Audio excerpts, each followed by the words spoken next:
اما جناب مانی، اجازه بدید در برنامه شما یک سری بزنم به حتی پیش از فردوسی. بارها گفتم که شاهنامه جان ایران است و شاهنامه شناسنامه ماست. جناب مانی، 150 سال پیش از فردوسی شخصیتی در سیستان ما به دنیا میاد به نام یعقوب لیث صفاری. یعقوب لیث صفاری پدر شماست، همچون فردوسی یکی از پدران زبان فارسی است. این آدم در سن کم یک لشکری رو ایجاد میکنه در سیستان و بعد میره به طرف تاجیکستان، میره به طرف طبرستان، میره به طرف کرمان، فارس، ایران ما رو متحد میکنه. همه جا حضور تازیان هست، تازیان همه جا حضور دارن، ریاست، مدیریت، همه چیز به عهده خلیفه است. و حتی و حتی زبان همه عربی صحبت میکنن.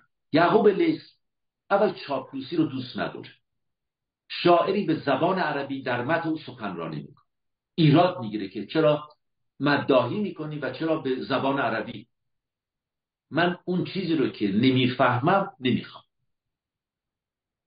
اما برای قرنها به ما چیزی رو یاد دادن که ما نمیفهمیدیم و در کنار او به ما گفتن که عاشق دشمنان یعقوب لیث بشید، عاشق دشمنان ایران. و حتی در رژیم گذشته در دبستانهای ما تعلیمات دینی رو وارد کردن و به ما یاد دادن که آدم حسابی دشمنان یعقوب لیث بودند.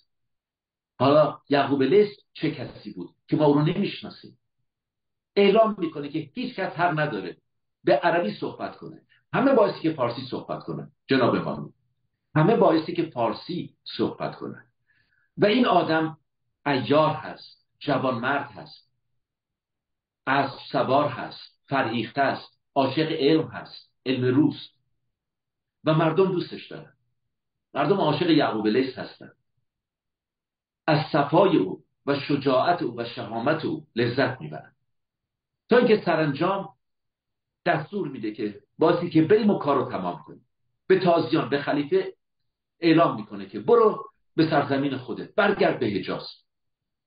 و ایران ما هم برمیگرده به دوران جمشید شاه. این رو میگه، به دوران جمشید شاه. و بسیار عاشق دوران ساسانیان هست یعقوب لیث. اما جناب امانی، زمانی که جنگ آغاز میشه، خلیفه پیغامی میفرسته از اینجا و اونجا برای ارتشبدهای یعقوب لیث. اون هم ارتشبد و سپهبد و تیمسار و این حرفا داشته. به اونها میگه که ببینید، اگر با من به جنگید، جنگ با پیامبر کردید، من جانشین پیامبر هستم، من از خود خدا دستور میگیرم، من جانشین ابوبکر و عمر و عثمان هستم و یک راست به جهنم خواهید رفت. و جالب هست که سستی رو در اونها ایجاد کرد جناب مانی.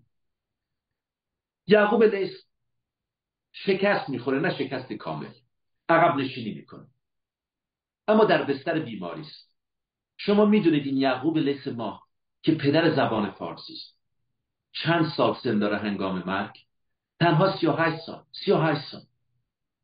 تا طبرستان رفت، تا تاجیکستان رفت، تا افغانستان رفت، اما در کجا به خاک سپرده میشه؟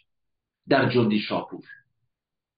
حالا آیا شما میتونید به یک دسپولی بگید که یعقوب مال تو نیست، یعقوب مال سیستان هست؟ همه جای ایران میهن ماست و امرو برادر او جانشین اون میشه، اما در هر صورت اون توانایی ها رو دیگه ندارن و یعقوب موفق نمیشه که تا بغداد هم پیش بره و ایران ما رو نجات بده. اما کاری کرد که هنوز هم ما از او بهره میبریم. اما جناب مانی، ما با او آشنا نبودیم. پیش از این در برنامه